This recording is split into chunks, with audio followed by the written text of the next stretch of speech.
Malgré tout cela, je fus obligé de me soumettre aux exigences de mon père une fois de plus, car l'une des caractéristiques très poussées de l'islam est la soumission totale, sans murmurer à tous ses parents. Ce que j'ai accepté, et ce que je fis d'ailleurs contraint de faire.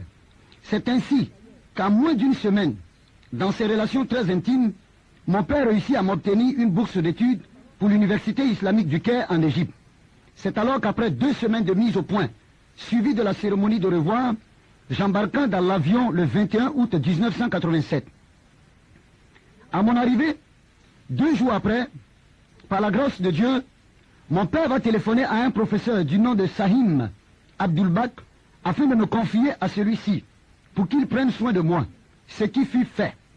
De fil en aiguille, après 2 années intensives de cours approfondis dans le domaine de l'islamologie, j'obtiens un diplôme du nom de Al-Kamar, entendez par là le diplôme lunaire. Un bon matin de vendredi, je reçois un appel téléphonique de la part d'un des professeurs nommé Taoufik, me demandant de m'y rendre chez lui. Arrivant en ce lieu, nous prîmes ensemble un verre de thé, tout en nous mettant à discuter de l'islam. Comme aboutissement, celui-ci va me dire, Issouf, n'oublie jamais tous les jours de ta vie le credo de l'islam, c'est-à-dire La ilaha Muhammad Rasulullah sallallahu alayhi wa sallam. Entendez par là, en vérité, il n'y a point d'autre Dieu que Allah, et que seul le prophète Mahomet est son prophète. Il insista en me demandant d'être toujours attaché aux doctrines de l'islam et du Coran, sans toutefois ne jamais oublier Mahomet son prophète. Je lui ai dit, par la grâce de Dieu, je le ferai. Je répondis également que je ne les oublierai jamais, si Allah le veut. De là, nous nous sommes séparés et je rentrai à la maison. Une semaine après, chose bizarre, ça va être cette fois-ci le tour du calife de l'université. Entendez par là le recteur de l'université qui m'invita chez lui. Ne connaissant pas chez lui, il me demanda de le trouver devant l'école, ce que je fis. Quelques minutes après, vint cet homme et m'embarqua chez lui. Arrivé à son domicile, nous nous sommes assis. Après quelques 2h30 minutes de conversation, ce dernier va me poser la question qui est celle-ci. Youssouf, ne veux-tu pas être riche tous les jours de ta vie? J'ai sauté en répondant par l'affirmative. Il faut reconnaître que la maison de ce calife était plus qu'un palais, car c'était un homme qui était extrêmement riche, qui avait même, je dirais pratiquement, tout, mais sauf Jésus-Christ dans sa vie. Car de ma vie, je n'avais jamais aussi vu une maison d'aussi balèze que celle-là. Elle s'étalait sur près de 10 hectares, avec même un aérodrome chez lui. Continuant dans l'atmosphère de notre causerie, cet homme va se lever, tirant un rideau, ce qui m'a paru bizarre, appuya sur un bouton, et nous pénétrâmes ensemble dans une autre salle. Et nous nous sommes rassis. Automatiquement, je vis une grosse caisse noire et beaucoup d'autres malles contenant des billets de banque. Je fus complètement abasourdi, au point où je ne m'en revenais pas. Il prit quelques liasses de billets et me les remit. Ensuite, il me présenta une huile jaune dont il m'imbiba. En recevant cette huile jaune sur mon corps, je connus un changement brusque, comme si j'eus l'envie de tuer. Tenez-vous bien, cette huile jaune n'était rien d'autre que la graisse d'homme. Et je vous le dis, de par des incantations, en récitant quelques sourates, il parvint à me maîtriser. Malgré cela, j'ai commencé à prendre peur. C'est alors qu'il va ouvrir une autre malle très grosse de couleur verte, cette fois-ci contenant des squelettes d'hommes. Au vu de ces choses, je n'en pouvais plus.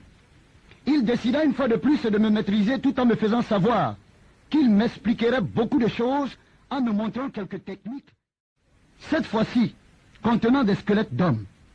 Au vu de ces choses, je n'en pouvais plus.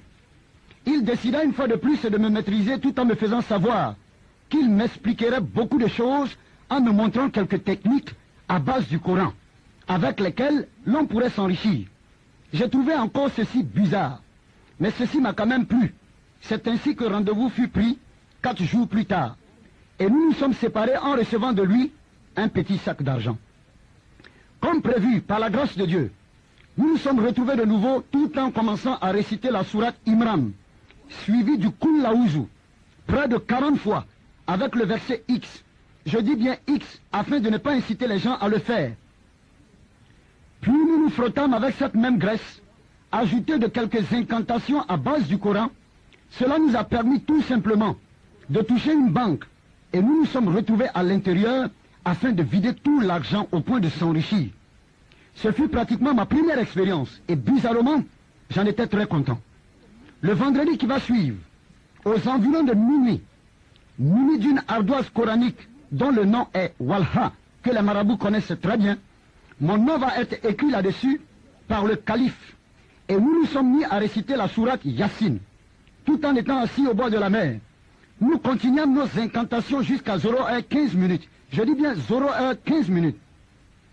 Juste à cette heure va apparaître cette silhouette noire et à la fois bizarre qui va spécialement s'adresser à moi et me dire « Je suis là et prêt pour te rendre riche ». Qu'il est prêt également pour me montrer, par rapport au livre qu'Allah a fait tomber du ciel, les 873 versets les plus puissants du Coran avec lesquels je pourrais m'enrichir toute ma vie. J'ai encore trouvé ces choses bizarres et la panique avait commencé à habiter mon cœur. Il va continuer à me dire ceci. Je vais signer un pacte avec toi. Toutefois que tu t'engagerais à faire quelque chose à partir des versets du Coran que je te montrerai. Automatiquement, je me suis dit, mais c'est pas possible. Si je veux être riche, c'est tout simplement accepter d'être impuissant sexuellement. Voici ce qu'il va me dire, toute ma vie. Ou accepter une maladie inguérissable, tout le long de ma vie. Ou sacrifier un membre de ma famille. J'ai trouvé cela inadmissible, pas possible.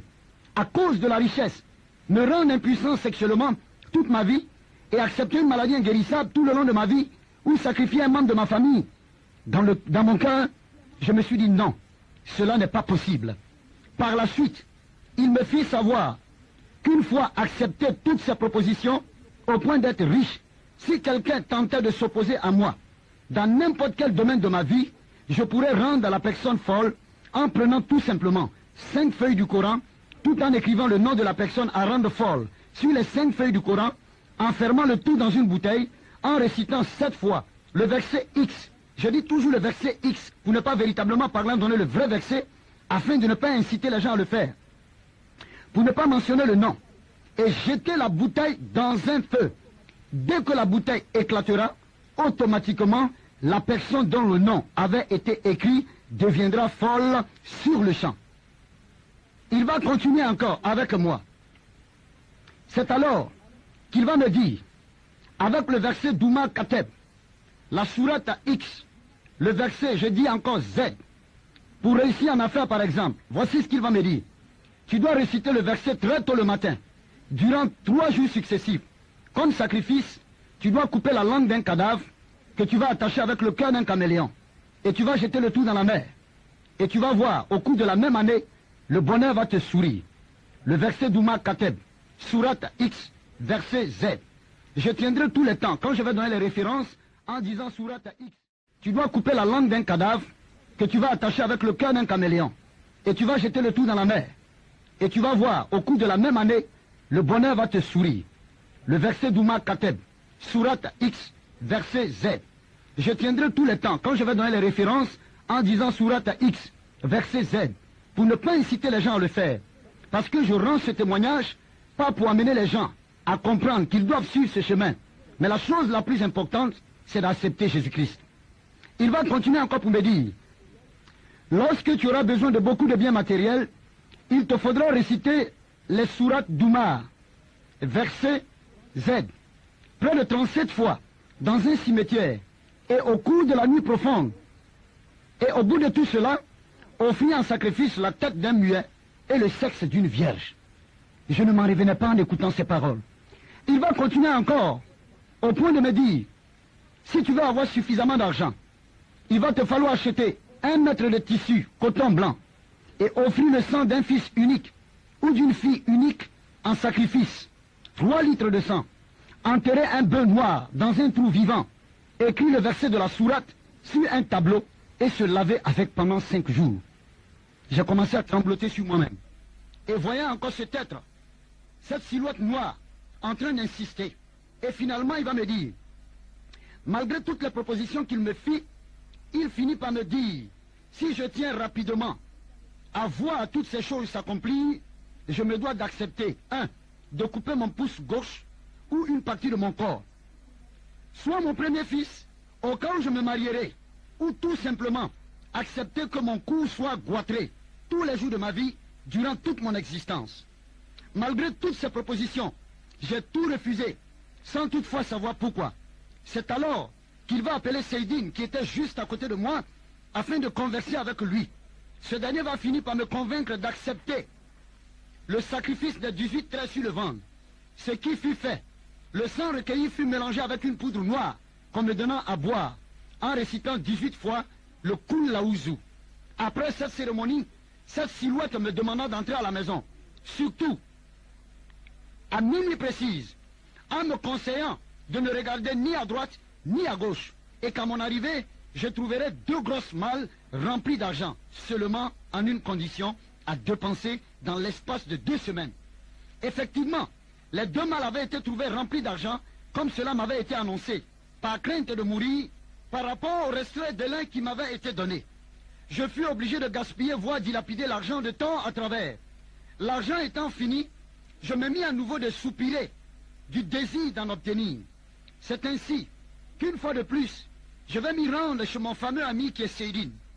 Celui-ci m'accueillant va me dire, Youssouf, tu tombes à pic.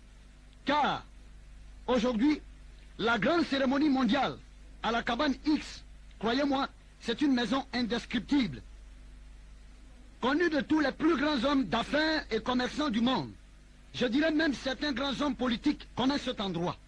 C'est alors que nous embarquâmes dans sa voiture en destination de ce lieu indiqué. Ce fut un endroit genre pèlerinage, mais je dirais démoniaque, bien entendu, car on y trouvait beaucoup d'hommes de différents domaines et de divers horizons, des marabouts, des féticheurs, des grands commerçants, des hommes d'affaires, y compris même des femmes, des fils de chefs d'État et même des ministres, venus tout simplement rechercher de puissance démoniaque en vue de se maintenir au pouvoir et trouver les moyens malsains en vue de s'enrichir davantage. Au vu de toutes ces choses, je fus apeuré. C'est alors qu'on demanda à toutes ces personnes pénétrant dans le temple de la cabane X de bien vouloir s'asseoir. De toutes ces choses, je fus apeuré. C'est alors qu'on demanda à toutes ces personnes pénétrant dans le temple de la cabane X de bien vouloir s'asseoir autour d'une grande table très immense qui s'étendait à perte de vue. D'au moins, main dans la main, un grand cercle fut formé en récitant près de 12 heures de temps ce fameux mot Amfade Sahal Bir, Amfade Sahal Bir, Amfade Sahal Bir, qui jusqu'aujourd'hui me paraît bizarre, car j'ai jamais eu l'occasion de connaître le sens de ce mot. Après les 12 heures de temps passées en récitant cette fameuse phrase, une calebasse nous a été présentée d'une eau coagulée, ayant les traits du sang humain. Que Dieu m'en garde, car jusqu'à ce jour, je n'ai pu détecter si est-ce vraiment du sang humain ou pas. Seul Dieu le sait. Ce qui est sûr, à tour de rôle, chacun but et reçut une portion, tenez-vous bien, des 873 versets du Coran, je dirais même les plus terribles, y compris les techniques de mise en pratique. C'est ainsi qu'après toutes ces choses, étant convaincu d'être rempli de toutes ces stratégies et initiations au point de s'enrichir, j'en étais très très fier. C'était aussi très mal connaître le plan du diable, car Satan ne fait rien pour rien. C'est alors que Seydine et moi décidâmes de retourner à la maison avec notre carnet d'adresses bien rempli de contacts de certaines personnes que nous avons rencontrées au temple de la cabane X. Une semaine après, vint le jour des remises de diplômes de notre école, c'est-à-dire de notre université. Habillés en tenue de circonstance, c'est-à-dire en grand boubou, par la grâce de Dieu, la cérémonie fut belle et réussie, et chacun des étudiants reçut en supplément de l'argent. Heureux que j'étais, je pris l'engagement d'appeler mon père pour lui dire que mes études ont réussi, et que par la grâce de Dieu, très très bientôt, je serai au niveau d'Abidjan. C'est alors que je vais prendre l'avion et embarquer au niveau d'Abidjan. Arrivé à Abidjan, j'arrive dans un quartier qu'on appelle Trècheville, dans une des cours de mon père, située derrière une église catholique. Malheureusement, arrivé, je n'ai pu trouver ni mon père ni ma mère, car ceux-ci étaient allés à Ferké. Heureusement, par la grâce de Dieu, j'ai trouvé quelques cousins et frères qui m'ont accueilli tout en me demandant les nouvelles. Ce que j'ai fait par la grâce de Dieu. C'est alors que j'ai décidé, par rapport à l'absence de mes parents, de patienter quelques 3 jours avant d'aller les rejoindre au niveau du Ferquet. 3 jours après, dans mes balades, je vais rencontrer une de mes anciennes amies de lycée. Et tenez-vous bien, cette dernière, pendant que nous étions encore à l'école, fut une grande droguée. Elle était bizarre quand je la connaissais dans le temps. Mais chose étrange, je l'ai trouvée complètement changée et complètement renouvelée. Quand j'eus l'occasion de lui poser cette question, qui est l'auteur de ce changement? Elle me répondit tout simplement que c'était Jésus. Et cela m'a encore touché le cœur. Parce que pour tout bon musulman, on interdit à tout bon musulman de ne point jamais accepter que Jésus est le Fils de Dieu. Car pour le musulman, Dieu étant l'absolu, ne peut jamais du tout s'accaparer d'une femme, excusez-moi, au point d'y avoir des rapports afin de pouvoir avoir un enfant. C'est tout simplement dit que lorsque j'étais encore musulman, je comprenais cela sur le plan charnel. Avec cet ancien camarade, nous avons commencé à bavarder quelques minutes et après, elle a demandé à prendre rendez-vous avec moi les 2 jours qui allaient suivre, c'est-à-dire à 10 heures des 2 jours qui allaient suivre. Et comme prévu, nous nous sommes retrouvés et la jeune fille me proposa de sortir du cadre familial afin de discuter avec moi. Nous avons marché jusqu'à la rue 12. C'est une des rues les plus populaires d'Abidjan, située dans un quartier qu'on appelle Trècheville. Et arrivé au niveau de cette rue, jusqu'à la rue 12. C'est une des rues les plus populaires d'Abidjan, située dans un quartier qu'on appelle Trècheville. Et arrivé au niveau de cette rue, nous avons pris l'engagement de pouvoir nous asseoir dans un restaurant libanais qu'on appelait Shawarma. Et de là, nous avons commencé à discuter. En ce thème, la sœur, l'ancienne amie va me dire, connais, je voudrais te parler d'un homme. Cet homme t'aime beaucoup. C'est un homme qui est bon. Et il est merveilleux. Impatient, j'ai voulu connaître le nom de cette personne. Elle reprit en me disant que cet homme veut faire beaucoup de choses avec toi. C'est un homme, malgré tes problèmes, malgré tes difficultés, il sera toujours à ton secours. Je n'avais rien compris. Comme n'en pouvant plus, elle insista. Elle a commencé à créer encore la famine, le désir en moi, tout simplement dans le but de pouvoir connaître qui était cet homme. J'ai insisté également dans le but de pouvoir savoir. Elle a enlevé de sa poche un prospectus qu'elle m'a donné. Et ce prospectus, après 10 ans, par la grâce de Dieu, je l'ai encore jusqu'aujourd'hui. C'est ensuite que par la suite, elle va me dire, cet homme dont je te parle, cet homme qui t'aime tant, cet homme qui veut faire de grandes choses avec toi, n'est autre que Jésus-Christ de Nazareth. Quand j'ai entendu le nom de Jésus au niveau de mon oreille, cela a résonné comme une bombe. Et sur le champ, je me suis mis dans une colère inqualifiable. Et j'ai porté la main sur la sœur. Je l'ai bousculée. La table qui était au milieu de nous avait été cassée en face. Et j'ai poussé un cri. Quand je me suis ressaisi, j'ai relevé la tête. Croyant voir la sœur, je ne l'ai plus vue. Mais je tenais toujours entre mes mains le prospectus qu'elle m'avait donné. J'avais été choqué. Je me suis remis. Et par la grâce de Dieu, de retour à la maison, j'ai voulu prendre l'initiative de lire le prospectus, mais je me suis retenu. À 15 heures, j'ai voulu lire à nouveau, je me suis retenu. De même jusqu'à 18 heures. Mais ce n'est que la nuit, dans le silence, que j'ai décidé enfin de prendre connaissance de la belle histoire relatée dans ce prospectus. Bien-aimés, écoutez-moi très bien, mesdames et messieurs. Vous qui écoutez cette cassette, le problème aujourd'hui n'est pas de dire que je suis musulman, que ma mère est musulmane, que mon père est musulman.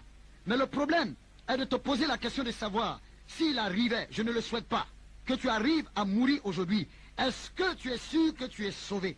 Est-ce que tu es sûr que l'islam est capable de te garantir le salut, sinon la vie éternelle? C'est ce que nous allons voir. Ma prière est que le Seigneur puisse t'éclairer afin que tu puisses véritablement parler en comprendre. Et quand j'ai pris l'engagement d'ouvrir le prospectus dans le but de pouvoir le lire, voici ce qui s'est passé. Il y avait une belle histoire. C'est cette histoire que je vais vous raconter. Il s'agissait d'une femme riche qui avait laissé sa petite fille dans la maison pour aller à son lieu de travail. Et derrière elle, la maison avait commencé à prendre feu. Et dans cette maison se trouvait cette petite fille. Or, voici que le feu va commencer à consumer la maison. Et l'incendie remarqué par la voisine fut immédiatement signalé par cette dernière aux sapeurs-pompiers. Arrivé sur les lieux, il s'avouait vaincu, car incapable ou ne désirant pas risquer la vie pour sauver la petite qui était à l'intérieur de cette maison. La mère de l'enfant, ayant été tenue informée, vint sur les lieux, alarmée, et décida de braver les flammes pour tout simplement sauver son enfant. Le chef des sapeurs-pompiers voulut s'opposer à cette décision, qui est pour lui une folie de la part de cette dame. Cependant, cette dame va résister en s'opposant. Elle va prendre l'engagement de s'infiltrer dans les flammes à travers les brasiers, tenez-vous bien, bien-aimés, à travers les brasiers de feu, pour retrouver sa petite fille au prix de sa propre vie. Elle parvint, par la grâce de Dieu, à sauver sa fille saine et sauve. Mais, tenez-vous bien, bien-aimés, à travers les brasiers de feu, pour retrouver sa petite fille au prix de sa propre vie. Elle parvint, par la grâce de Dieu, à sauver sa fille saine et sauve. Mais, quand cette dame fut sortie, elle fut complètement brûlée, défigurée, méconnaissable, et elle agonisait. Croyant qu'elle allait mourir, elle confia la garde de son enfant à sa petite sœur, qui résidait dans un autre État. C'était aux États-Unis. Et le nom de cette ville-là était Indianapolis. Mais voilà que par la grâce de Dieu, la femme a survécu. Et Dieu, étant amour, va permettre à ce que cette femme puisse véritablement parlant vivre longtemps. C'est ainsi que 20 ans après, elle se mit à la recherche de sa fille. Elle apprit que celle-ci était grande et était dans une école aussi intelligente. Sa sœur étant en voyage, elle se rendit à l'université et parla au recteur. Celui-ci fut très heureux de reconnaître la mère d'une brillante étudiante. La fille, à la vue de sa mère brûlée, excusez-moi, vilaine, calcinée, ne voulut pas la reconnaître et la chassa. 3 jours après, la femme revint et ce fut le même scénario. Et moi qui étais en train de lire le prospectus, automatiquement je me suis dit, mais cette fille, elle est vraiment méchante. Comment ne va-t-elle pas reconnaître sa propre mère? Mais malgré tout cela, la femme ne se découragea pas pour autant, car elle revint une 3e fois. Et cette fois-ci, elle convoqua une réunion de tous les étudiants, avec le recteur, des professeurs, et tout le monde y était présent. C'est alors que cette bonne dame va prendre la parole et va s'adresser à sa fille, au milieu de ses collègues étudiantes, et au milieu de ses collègues étudiants, y compris le recteur de l'université et ses professeurs. Cette bonne dame va ouvrir la bouche pour dire, « Ma fille, aujourd'hui, ne veux-tu pas reconnaître que je suis ta propre maman? Aujourd'hui, tu m'abandonnes. Aujourd'hui, tu ne me reçois pas. Tout simplement parce que j'ai été brûlé. Tout simplement parce que j'ai été calciné par les feux. Mais laisse-moi te dire une chose. Si tu savais tout simplement que c'était à cause de toi que j'ai subi ce sort, tu serais en train d'y arriver dans mes bras et en train de m'embrasser. » La bonne dame insista, « Ma fille, je t'aime. C'est à cause de toi que j'ai été victime de cette attitude. C'est à cause de toi que j'ai été brûlé. C'est à cause de toi que j'ai été défiguré. À cause du fait que la bonne dame était en train d'insister, tout simplement pour amener la fille à reconnaître qu'elle l'était et qu'elle est sa propre mère, tout d'un coup, la fille a commencé à tomber. Elle a coulé les larmes. Elle a pleuré. Et quand elle s'est ressaisie, elle s'est relevée, elle a dit, « Maman, pardonne-moi, car je ne savais pas. Maman, je t'en supplie, pardonne-moi, car je ne savais pas. » La fille est tombée, elle s'est relevée encore une fois de plus, elle a embrassé sa maman, elle a fait les accolades à sa maman.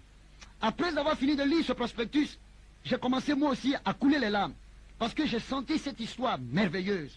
J'ai senti cette histoire très intéressante, mais chose bizarre, j'ai commencé à couler les larmes. Je me suis dit, oh Dieu merci, de ce que la fille a reconnu sa propre mère. Pendant que j'étais dans ma chambre, couché sur le lit, j'entends au niveau de la porte, coq, coq, coq, coq, coq, coq, après de 3 reprises. Tenez-vous bien, c'était la merveilleuse sœur que j'avais connue, avec qui nous avions eu des discussions par rapport à Jésus-Christ, qui était derrière la porte. Quand j'ai ouvert la porte et que je l'ai croisée, j'ai commencé à continuer de pleurer. Ne pouvant pas retenir mes larmes, je suis tombé au-devant d'elle. J'étais à genoux, comme un petit enfant. Et tout d'un coup, elle a levé la main, qu'elle a imposée sur ma tête. Elle a dit, « Seigneur, voici le mot que j'ai entendu. Donne-lui ta paix. Donne-lui ta paix. » Et croyez-moi, depuis mon existence sur cette terre, sur la tête, je n'ai jamais expérimenté cette paix que je venais à peine d'expérimenter quand elle a posé la main sur ma tête. Et j'ai senti des frissons en moi. J'ai senti comme le Saint-Esprit m'avait visité. La joie de Dieu a commencé à remplir mon cœur. Elle a relevé ma tête. Elle m'a regardé droit dans les yeux. Elle m'a dit, Youssouf, sur le plan spirituel, cette fille te représente. Et sur le plan spirituel toujours, cette femme représente Jésus-Christ de Nazareth. C'est à cause de toi que Christ est mort. C'est à cause de toi que Jésus-Christ a accepté de se sacrifier sur la croix du calvaire. Tout simplement, si tu veux l'accepter, la gloire de Dieu va te visiter. Si tu veux l'accepter, Dieu va te donner la vie éternelle. Si tu veux l'accepter, le reconnaître comme ton Seigneur et ton Sauveur personnel, tu seras sauvé. Le paradis dont tout le monde parle, Jésus tient cela entre ses mains. Bien-aimé, je me suis senti abattu dans mon fort intérieur. J'ai commencé à trembloter. Cette sœur m'a tenu, main dans la main. J'ai ouvert la bouche, je lui ai dit, je suis prêt à accepter Jésus-Christ de Nazareth. Elle a prié pour moi.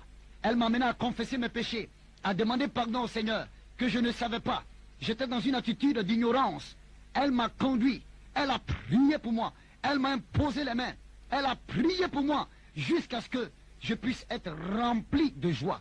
Et dès ce jour, j'ai compris véritablement parlant que ce Jésus dont tout le monde parle existe vraiment. Et après cela, je vais sortir avec la sœur. Je vais lui dire merci. Elle m'a dit ne me dis pas merci, mais remercie le Seigneur et dis gloire au Seigneur Jésus-Christ. J'ai dit gloire au Seigneur Jésus-Christ. Elle m'a posé la question de savoir, que vas-tu faire maintenant?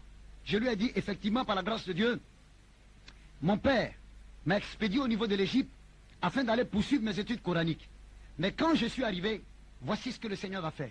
Dieu va t'utiliser avec le prospectus que tu m'as donné, que j'ai lu, et voici maintenant que ma vie est transformée.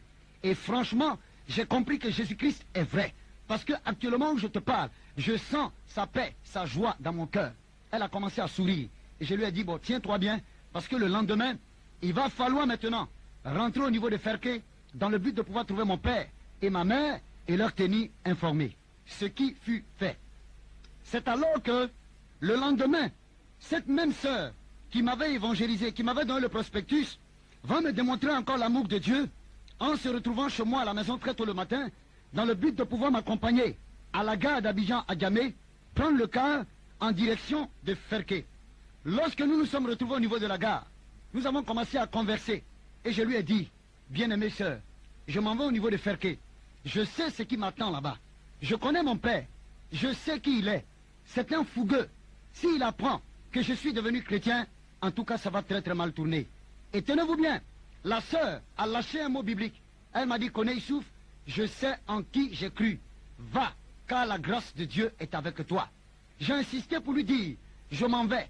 Maintenant, je suis seul. C'est vrai que je viens à peine d'accepter Jésus-Christ, mais je compte sur lui. Et s'il te plaît, je te prie de prier pour moi. Cette sœur a enlevé un Nouveau Testament.